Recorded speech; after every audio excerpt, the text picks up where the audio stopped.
to this edition of Optimal Talks. In this series of frank conversations, I will chat to a diverse range of security specialists and industry influencers to explore their opinions and ideas, picking apart some of the key issues we all face today. I hope you enjoy the next 30 minutes. If you do, leave us your thoughts and comments and spread the word. Thanks.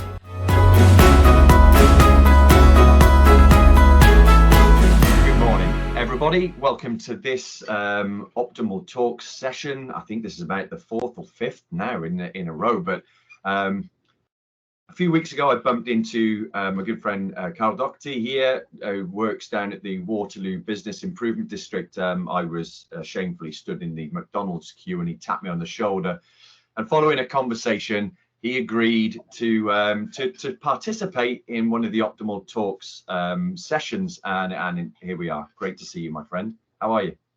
I'm fine, Rick. You? Yes, this is really good. I love these Friday morning sessions, especially when I get to talk to people I know we're going to have a great conversation around stuff. The reason I invited Karol to come along onto this session is because he is one of the greatest examples of somebody that has taken a grip of their own career, and they have then progressed through different roles with a lot of experience and resilience and tenacity to a really great job as a security manager within one of the key areas for tourism business in London. But it didn't start off that way. You know, his background is fascinating. I think that a lot of people may take a lot of an example and inspiration from this story. So without further ado, I would love to start, mate, with your background from your earliest years. Tell us, where you grew up and what family life was like. Well, I grew up in a small town back home in Ireland. It was a border town, like, you know what Northern Ireland was like, Yeah. I was 14 miles away from Derry, London, Derry, Yeah. whatever you want to call it, going into Northern Ireland and seeing British soldiers that we were told to call them, it was like I wanted to be that. I wanted to be the man standing on with a gun in a uniform, Yeah. being a protector, but growing up, my family was typical Irish family. My father was a farmer. My mother actually was my, how do you say it, my mainstay, because Yeah. my father, I don't remember my father in the house. Yeah. My mother and father are still married to this day, but my mother kicked them out, as an alcoholic farmer, you Mm-hmm. know, and my mother was, trained as a nurse in Liverpool. Uh, Right.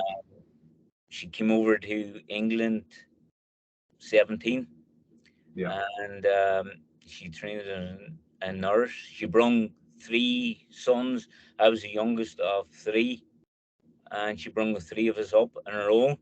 because my father was disappeared. Well, lived in the same town, but never had nothing to do with us. It was, it is what it is. Do you think that's where your protective instinct came from? Yes, I would say my mother. My mother. I grew up in a doctor's surgery, Rick. Uh, Right. we Yeah. lived in a doctor's surgery until I was 9 years of age. And then my mother bought a house literally across the road from the doctor's surgery. Yeah. Yeah. Um, and but that was it. Like, I'll tell you a story before we go on. I went home one day for lunch, and in the front room there was a man taking a cardiac arrest, and my mother was giving mouth to mouth to him. You know, that's Wow. how we grew up. That's You yeah, yeah, know, you know, that was yeah, we were told to protect people. yeah. We And were your mother obviously is a nurse, is public service, and like police officers and teachers and military personality to public service sort of thing. So that I guess is instilled in you from an early age. Yes, it was. We were.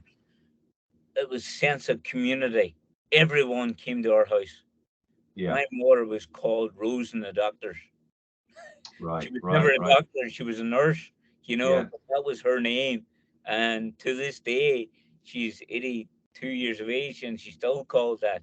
You know. Mm-hmm. No, and that's brilliant.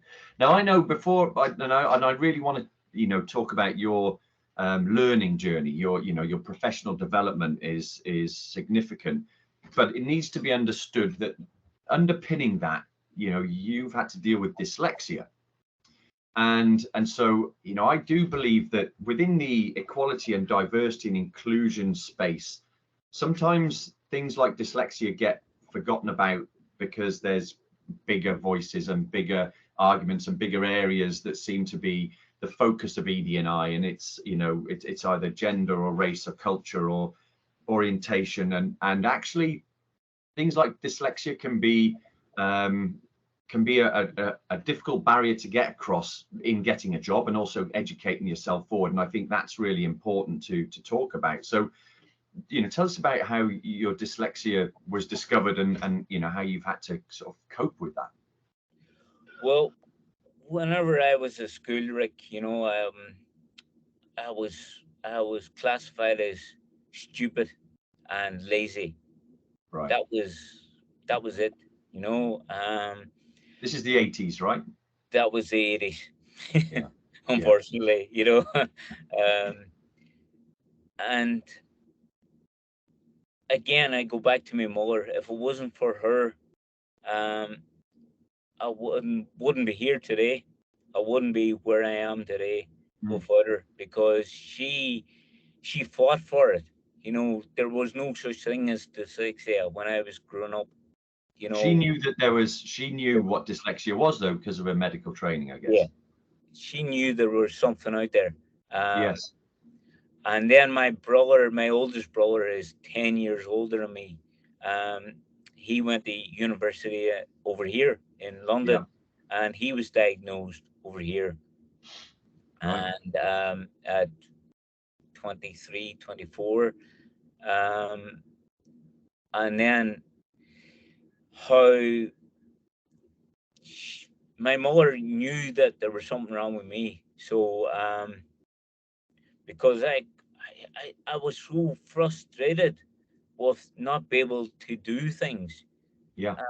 It was like I just couldn't classify reading or spelling, but I was very intelligent, Mm. if that Mm-hmm. makes sense to you, you know. Yeah. And she, my brother, got um, how do I explain it? He got somebody he knew over here, over in London, to get me a assessment, and my mother paid for it. Like, I'm going back 30 years ago, like, Yeah. and it was £5,000 at that stage, and my mother paid for it out of her own money, Yeah. and sent me over here, and I was had to fly on my own from in an airplane, never flew Yeah. on my own. Um, Wow.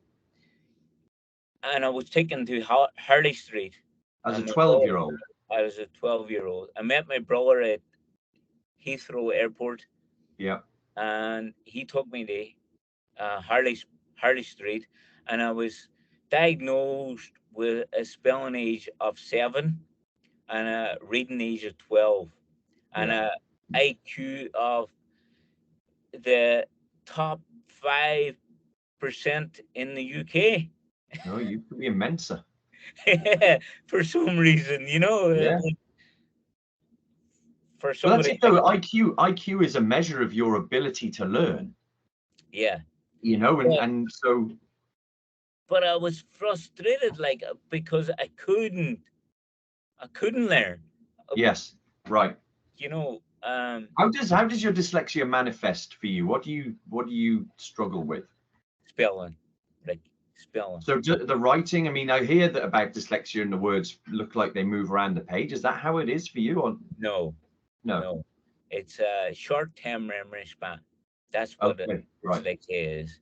Yeah. So, for me, personally, I've had to, because I'm older now. I learned to learn from it. You know, Right.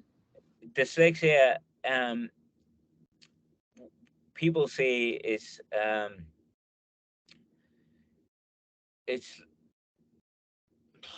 how do you explain it? For me, uh, it's thinking outside the box. Right. That's what I do. Yeah. You know,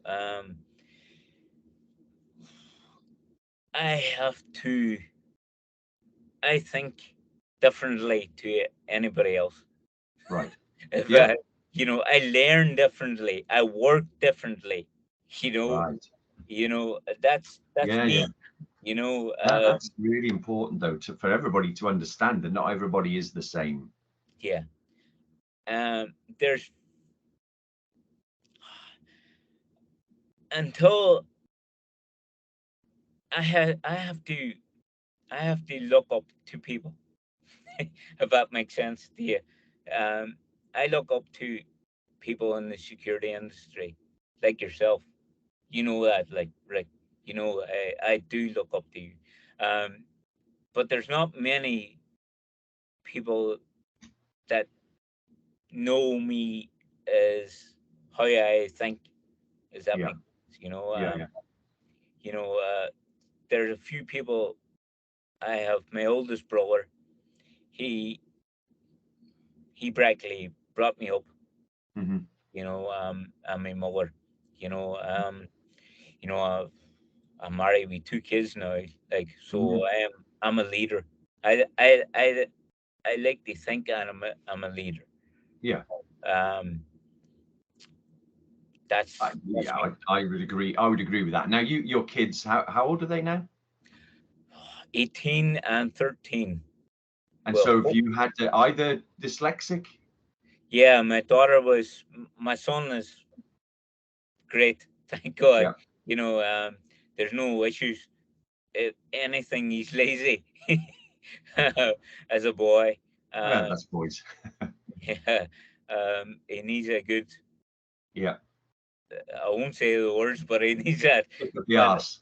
Yep. yeah, as I'll say it's my podcast. yeah, as military people say, like. But Yeah. my daughter was diagnosed as dyslexia last year, like, Okay. and I've had to show her, and I still show her to this day what we have to do. Yeah. You know, Yeah. um, she said to me, "Dad, if you can do it, I can do it." Brilliant. You Yeah. know, and I was doing my level 5 in security management Yes. with the Security Institute at the time Yeah. when she was diagnosed, and she said, "Dad, well, if you can do it, then I can do it." Oh, And that's good. she has a she her mother is a nursery nurse, my wife. Yeah. um, she's a nursery nurse, and she worked really hard with her whenever, Hmm. to get the sounds and get the spellings.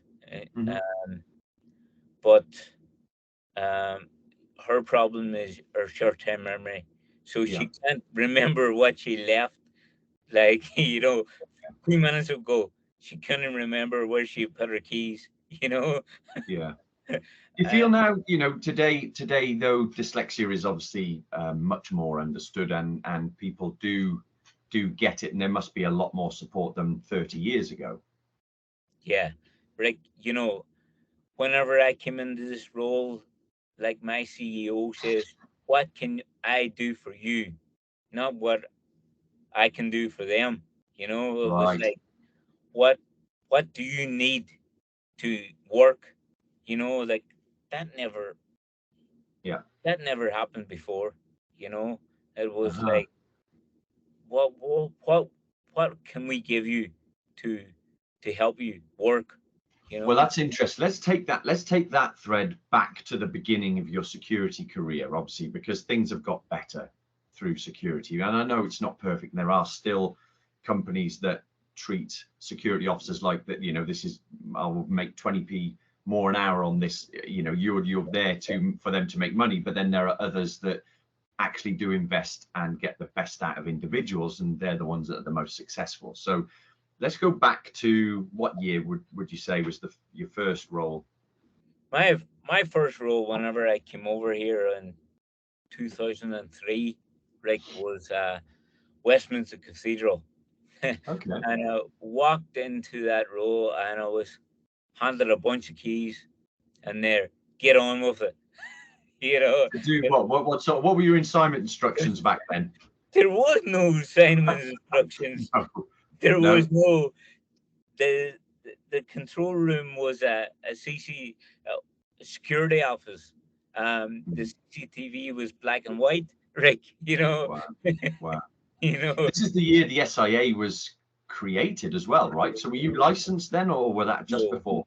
just before I went into the role, just before we were the SA came in, Yeah. and we got away with it because we were sort of in house, but we Right. weren't in house. Yeah, yeah, You know, yeah. I done I done an SAIA course in 2005, Right. and um, it was the tutor was whenever I walked in the course, he said to me, I says I'm dyslexic. He says, don't worry about it. It was Hmm. like, it's 2 weekends, but you'll do it in 1 weekend. Yeah, You yeah. know, Gotcha. you That know, probably still happens to a degree now. yeah. And he was dressed like Patrick Swayze. At a Roadhouse. Remember that? Cowboy boots and a short-cut leather jacket Yeah, and a mullet. yeah. Oh Now, dear. be nice until it's time not to be nice. You know. Yeah, yeah. Oh, good You grief. know, it was. It, I always say, like, Rick, a security officer is common sense. Right. You know, Yep. it's dealing with people. It's customer service. Yep. It's not academic. Somebody said to me, you're employed to be a security officer to deal with people. A security manager, you're employed for knowledge. Yeah. Right. That's Oh, really good, actually. That's a quote I will take and use. you know, So there then, I mean, at what point in your security frontline career did you think, right, enough, I want to get better, I'm going to start learning and moving myself above my peers and up the ladder? When did that happen? Rick, it took me a long time because I was looking at people, as I said before, like, I needed somebody to look up to, and I couldn't find that person or that people, Mm, and I asked people, what, where do I go to get to the next level? And I don't want to be rude, but people said, I don't know. mm, That's really bad. Like, somebody said to me or said yesterday in the Osprey's thought leadership program, yeah. the leaders. up there are great, but the middle management has needs to be something needs to be done about it. You know, Right. that that that level where security officer to the next level, there's no there's nothing there. They need to have a The like inspirational yeah, leadership piece in middle management. Yeah, yeah. that's an interesting aspect. You Do know, you think like it's do you think it's because those people tend to, if they are like that, they tend to move up into the a higher echelon more quickly, or um not necessarily, Rick. Um they don't have a qualification. That's the first thing. right? They're there because um they they can do a pay query, they can order a uniform, they can do a roster. Hmm. They don't have a qualification. At the end of the day, they have the same SIA license as a security officer. They don't Right. have nothing else. You don't need nothing else. No, You no. know, as Charlie Swanson said in his new book, a doctor needs a qualification. A security Yeah. manager doesn't. Mm. Hmm. It's This is where, we met through the institute, and that's what that was all about. Is all you can do is inspire people to make the improvement for themselves, invest in themselves. And this yeah, is why I really wanted to talk to you, because I do believe that if we're going to get those middle management positions that have quality learning and are inspiring to the newcomers into the frontline sector, for them to know they can be better. That's what you've done. That's why I wanted to put this out, so that anybody that's on the front line that thinks that they can't move on up, they can, because you did it against greater odds, possibly, or similar odds that they're facing in a learning difficulty, which you can't control, but you have to manage. It doesn't mean that you have to stay down here. You can still move on up. And that's where, your learning journey then, how did you decide what was the first thing for you to do? Did you start small, bite size, or did you just go, right, I'm going in 2 feet first, sink or swim? What was it? yeah. I went straight in, sink or swim. It was like um, I have my family, Rick, are all degrees. My brothers, my cousins, they're Right. all engineers, teachers, Yeah. lawyers, whatever. My two older brothers. My oldest brother has a degree in English. He has a degree in, I don't know, Yeah. psychology. My brother has my middle brother has a degree in IT. He's a mental health nurse. Right. Like, yeah, So you're an intelligent family. You yeah. know, you not short on IQ, but But the I dyslexia was is something. I was the I don't like to say it, but I was the runt of the family. If that makes it, you know, All right. All right. I was the one that I was going home for, or I was, going to family dues, and my cousins or my uncles, aunts were looking at me thinking, "Oh, poor Carl, you Right. know, he'll be okay. We'll help him out. You know, he's only a security officer. He'll be okay. Right. We'll help Yeah. him. Until now I can go home and say I'm a security manager. Right. I look after 450 business. Yeah. In the area, and Yeah. they think, wow, he's gone on. Yeah. What has Yeah. he got so far? That's brilliant. Because I needed to push myself, Rick. You know, but it took me a long time to get where I am now. Right. So, there's every book and sort of business management book says that, you can't always be successful. There's always failures along the way, and the way you cope with a setback will define you. You either give up or you get over it and then become more resilient and push forward beyond it, learning from the mistakes. Did you have similar Oh, experiences? yes, Rick. You know my story. You know, Mhm. there's not many people that do know my story, but like 8 years ago, 9 years ago, I went back to Ireland to my mother's house with nothing. Yeah, My wife kept me out. It was for 3 months, Rick. I had nothing. yeah, You know, um, it was that was my low point in my life. You know, and then I came back over and I had to start all over again. yeah. You know, but I will say 5 years ago, nearly 6 years ago, um, I done the most amazing thing that I ever done in my life.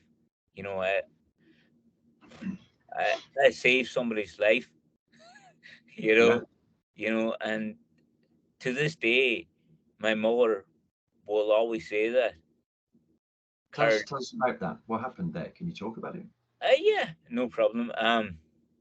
Well, now I have a security team that's doing the same role. Yeah, At that time, I was a frontline officer, Rick. yeah, I was patrolling the streets of Oxford Street, and me and my colleague came across a gentleman that took a cardiac arrest outside Bond Street Station, yeah. and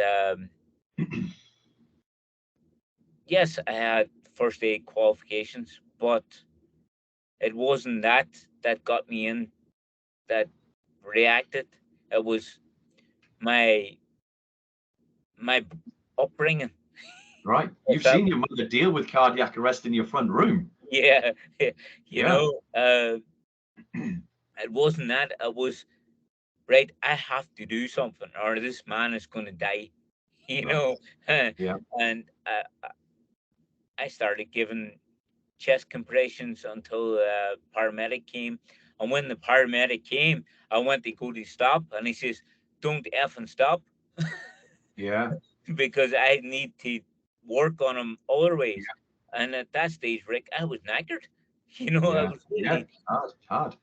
I had a stab vest on. I wasn't out of shape, but I was not high good. No, well, You people know? don't. We train in first aid, but we don't do it for protracted periods. You start doing that for 10 minutes, you'll Yeah. feel it, guaranteed. Going for longer. And it was like 15 minutes. I was Yeah. doing chest compressions, Yeah. and but whenever I came off him, I didn't I didn't feel it until I came off him, Yeah. because the adrenaline was there, Yeah. Yeah. Of course. Yeah. and whenever the paramedic came out and he says, "Who started chest compressions?" and the police, the Met police said it was him. Um, he says, "Well, you just saved his life," Wow. and Yeah. to this day, um, it's still the best thing I ever done in the Yeah. Keep security thanks. industry. I've done some amazing things. Mhm. I organized the Pope's visit in 2010. Yeah. That was one of my things. And but to this day, that was the best thing. You Yeah. know, So now you're security manager for Waterloo Business Improvement District. Tell us what a bid is first of all, because I think lots of people don't know what that is. a business improvement district is, they take a levy from the businesses to improve the area. Yeah. Basically, it's came from America, and it's it's all over the UK. Yeah. It's all over the world now, Rick. Yeah. It's like um, a business rate, Yeah. and they say to the business, "We'll do X amount of things to improve the area," you know. Mhm. And the security remat came from New West End Company. Yeah, They're the biggest bid in the UK. Um, and that's Oxford Street, Regent Street, Bond yeah, Street, you know. And everyone else, every other bid has seen what they done, yeah, and it came. And I now this is my third bid yeah, I've worked for, and we are Waterloo never had a security remat before, yeah, yeah, um, and I've come in and set it, doing my best to set it up. yeah, I But for me personally, it's every day is a different day. You know, it's every day I'm learning, improving yeah, myself, but also improving the bid. You yeah. know, and Oh yeah, but promote. everything you learn, you apply at work. Yeah, and it's This is really important aspect. So going through your level 3 and then your level 5 diploma, every module you finish makes you more capable in yeah, protecting. So it's not like you get a qualification, then you can start adding value. Everything you read and learn adds value to your role. yeah, And now you work for an employer that values that. yes, and they're coming to me and ask me. Yeah. That has never happened before. You know, Yeah, but you're highly qualified now. yeah, You have a lot of knowledge, and the practical application of what you've learned, however difficult that was, is in there in whatever format you need it to be in when you deliver it. It's the same thing. It's in there. You know what to do. yeah. Like yesterday morning, I sent my my boss a report, and Mhm. he sent me an email back saying that's excellent. You Yeah. know, I never got that before. You You're getting know, a bit of imposter syndrome. yeah. Well, I have that, Rick. I've always Yeah. had that. You know, I think everybody gets that. That's not unique to anybody. I mean, we all get imposter syndrome from time to time. We all do. well, Yep, I without a doubt. know. Like whenever I sit in a room like with like so you, like Rick, you know, it's like, wow, what am I doing here? I shouldn't be here. You know, I'm only You a see, that's security ridiculous. officer. That's ridiculous, though. That is ridiculous, though, because you know as much as anybody else, and you know more about your job and the sort of what your business is that you support need than I do. I would have to learn that role same as anybody else would. But Well, the yeah, the one thing I will say, like, is Charlie Swanson always says, "Think like a criminal," and you know,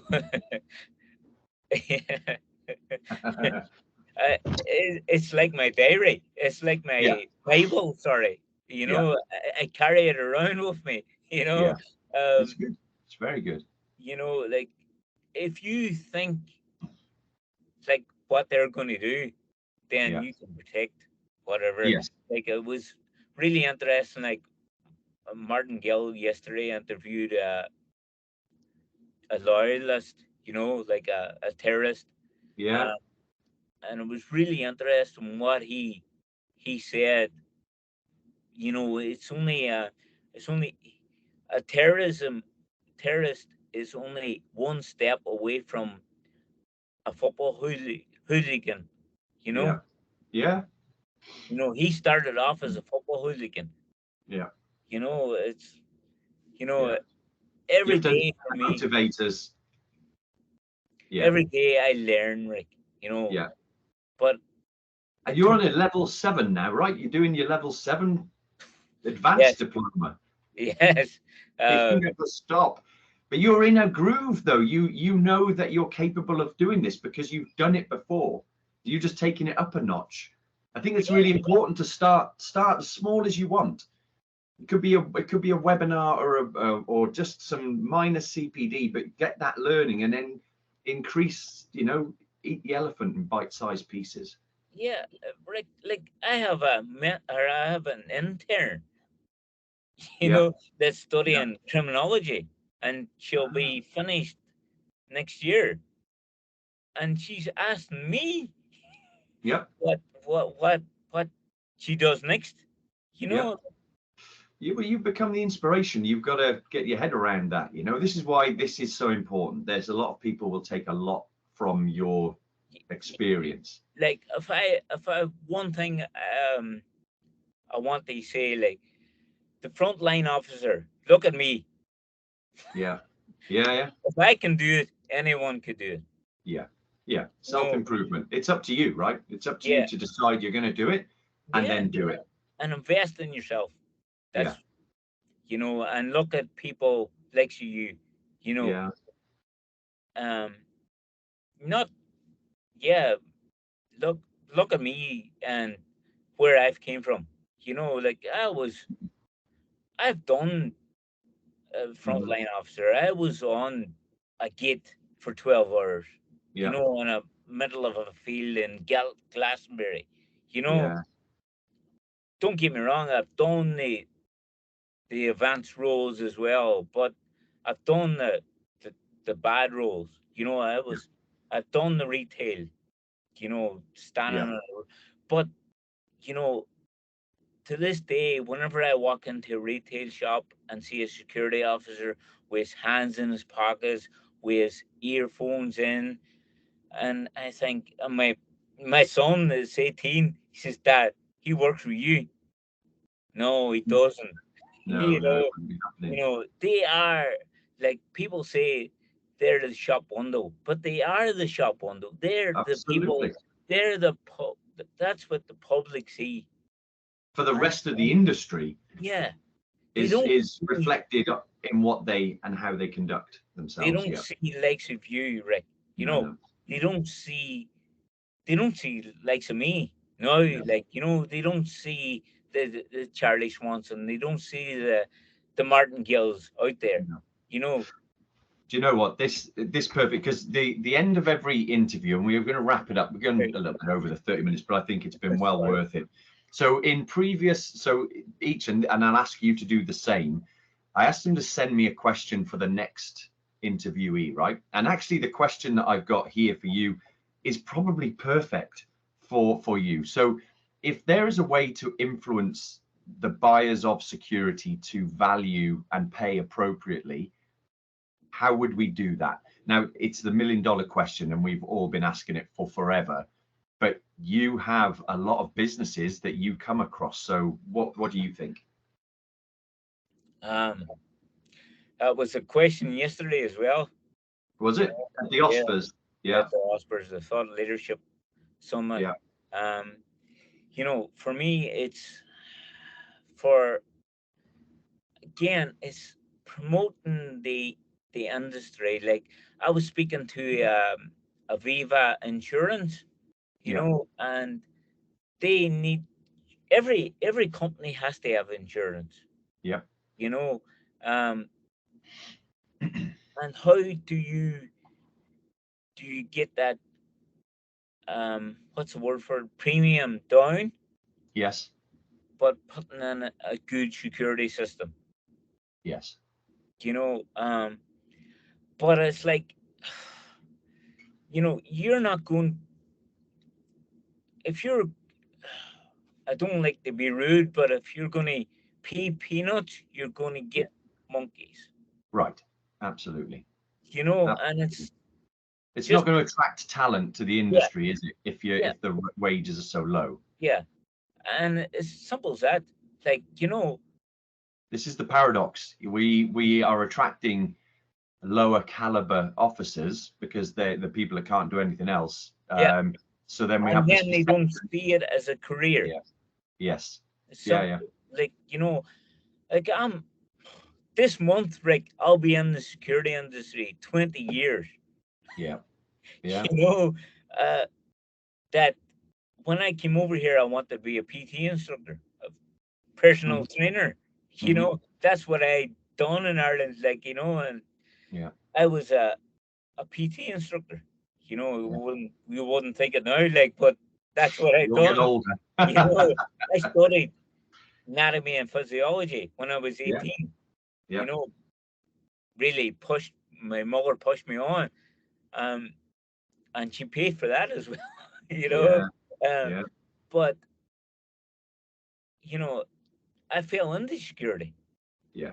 like most of us. Most of us did. Yeah. You're right. You know, You're right. but nobody goes into it as a career. Yeah.